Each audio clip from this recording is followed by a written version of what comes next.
Today's episode is all about how to not be disappointed on Valentine's Day. And I know this from experience that you probably already are overthinking or anticipating this holiday and you're feeling all the feels with what's he going to do and I want this. And if you're in that spot, then this episode is definitely going to help. So if you're new here, my name is Claire and I'm your host, and I love helping overachieving girlies who are killing the game in your career, in your work, in your businesses. And you might be killing the game out there in the world, but you are struggling in relationships. So if that is you, you're in the right place, honeys. I'm so excited for this episode.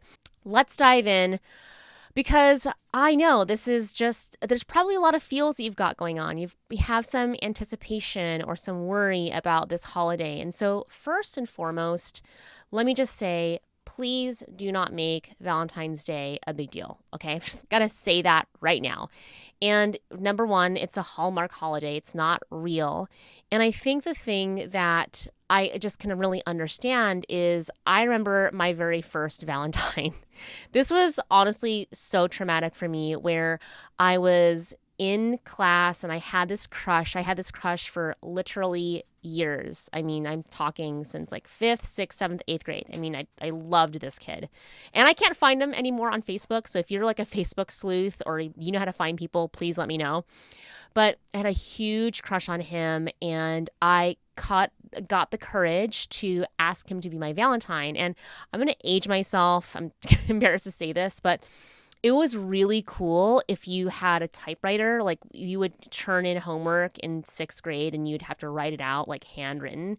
So my mom had a typewriter and she let me use a typewriter, and I typed out, "Will you be my Valentine?" and just something sweet. And I put it on a piece of red construction paper, whatever. And I was so excited, and I handed him the note, and he totally rejected me. He totally rejected me and said that some other girl, Elizabeth, was already his Valentine, and he was basically taken. And I felt so rejected in that moment and embarrassed, honestly, because it was a small class. I saw him every day.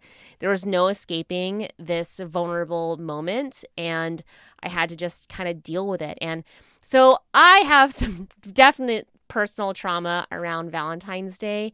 And I also I get it, where when in high school, I would see other girls getting just Valentines. Like, you could send candy from class to another person. And I would, in college, see people getting the balloons with a bear inside and like the teddy bear. And it just was it is so easy to get caught up in a made up holiday. And I have a couple of thoughts of that, but number one, it's made up. And what I think is really detrimental to relationships is that we think it's one moment makes it all. One day, one exchange is everything, and it's all make or break. And when we have this thought or this perception that it's all make or break, that is right next door, it's knocking on the door to absolute thinking and black and white thinking, that it all weighs on this moment, that it all matters based on one exchange. And that is not what healthy relationships are like. That's not healthy, because healthy relationships are made up of multiple moments. It's moment after moment after moment, and they all add up to the experience of being in a healthy relationship.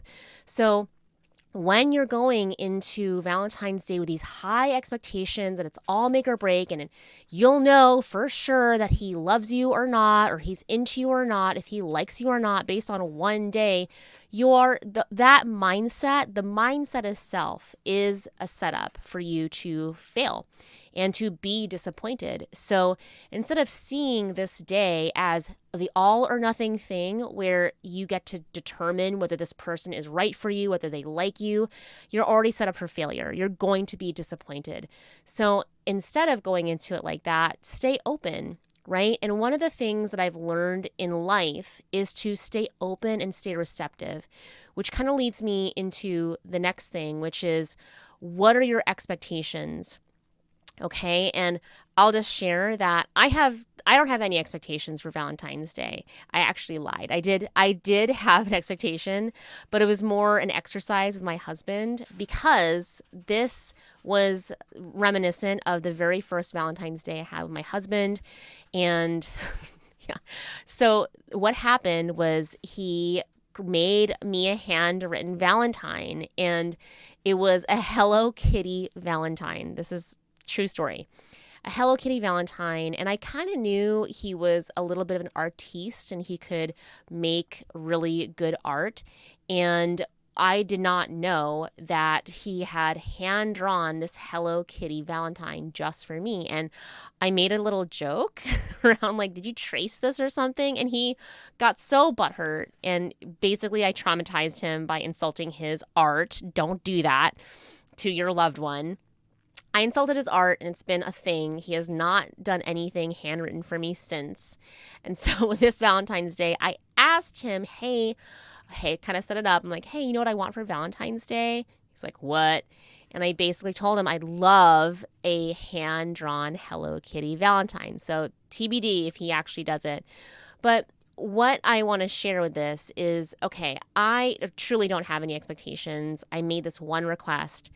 And I think that really sets us up to see, okay, what are your expectations and what do you want from this person that you might be interested in, liking, or in a relationship with? And I just want to remind you that they are not mind readers, okay? They're not just going to guess or know what it is you like, all right? And I'm sure you've heard of the 5 love languages, word salad. Words are hard. The 5 love languages. And some people are great at giving gifts. My sister is a great gift giver. My mother, on the other hand, horrible at giving gifts. She loves giving gifts, but they are not good. They are not things that you want. All right. You have to politely accept them and then just get rid of them. So just understand that what are your expectations, that they should read your mind. And so the reason I asked my husband, because I truly have no expectation, but okay, he wants to get me something. Here's an idea. And so we communicated about it, right? Now if we're in a healthy relationship, we're in a secure marriage.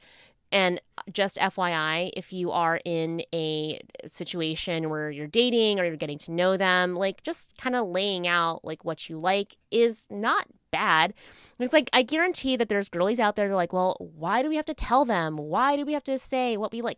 Because you're in relationship. It's like not a bad thing to say what you like and what you don't like. That's actually part of getting to know each other. So I feel like there's this test. We test other people. We test people in relationship to see if they will show up or they will prove something to you. And that is just not good. That is not a healthy approach to relationship. We're testing people because that puts conditions on it, that you have to act a certain way for me to accept you or to love you or to be in relationship with you. And that's conditional. That's conditional, and that's attachment.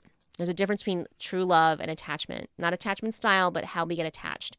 So basically, with love or true love and or attachment, not attachment styles, but attachment grasps, it demands, it requires, versus love is accepting and it's open and it's understanding. Okay, there's 2 differences there. So when we go into an experience like Valentine's Day and we are grasping or we're demanding that person should act a certain way, that's not love. That's what we think is love. It's really easy to confuse the two. So what are your expectations? Are you expecting them to read your mind? Have open communication, because that's what healthy relationships are all about. All right. And I'm making some other social media posts, but I feel like this is like you're getting like a good download here about my thoughts around Valentine's Day. But the other thing that I think, and I know what could possibly be in your minds around, okay, I don't want to be disappointed, is everybody has different ways of expression. Okay, we all have different ways of expression. And let's just take this for example. So I'm an extrovert. Hello, you see me on social media. Not a secret there. And my husband's more introverted. And so We literally have naturally different ways of expressing ourselves, expressing communication, expressing feelings. We're just different. And I want you to hold the space that the other person might have a different expression, and it doesn't make it right or wrong. You right, him wrong, them wrong, you right. It's just we're different. And so being willing to see how you're different without making the other person wrong is a really important skill when it comes to relationship, okay? So another piece that I want to talk about is you're probably wondering, okay, well, what are some expectations? Like what is healthy as far as expectations? And the thing that I was really considering before this podcast is expectations are very different than desires. Expectations are different than desires. It is totally healthy and okay to desire certain things, to desire connection, to desire deepening, to desire intimacy, to desire vulnerability with somebody. Those are all healthy and great. Expectations are a totally different ballgame where if somebody doesn't meet your expectations, they're cut out, right? It's not good. They don't like me. They didn't prove it. And so you can feel, and just I hope you hear the contraction and how limiting expectations can be versus it's okay to have a desire, right? It's okay. It's healthy. It's normal. I encourage you having desires. But expectations really, I see them as limiters.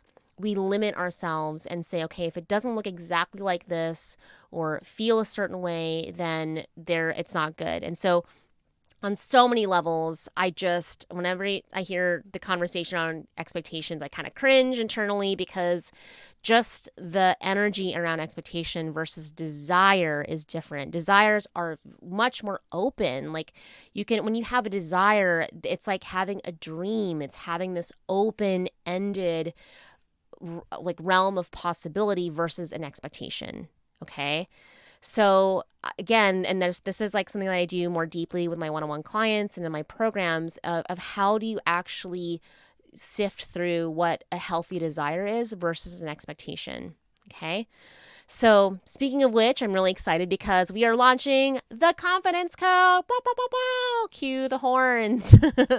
Because the confidence code is seriously my baby. This is a process that I do with my one-on-one clients that I have created and made into a group experience. And so if you have been desiring to work in proximity with me, to actually get the process, this is the actual way to start to heal your anxious attachment, because in this experience together, we're going to take the panic out and the peace into your relationship. You're going to be go from worrying about him being distant to not even caring or knowing or realizing that he is distant.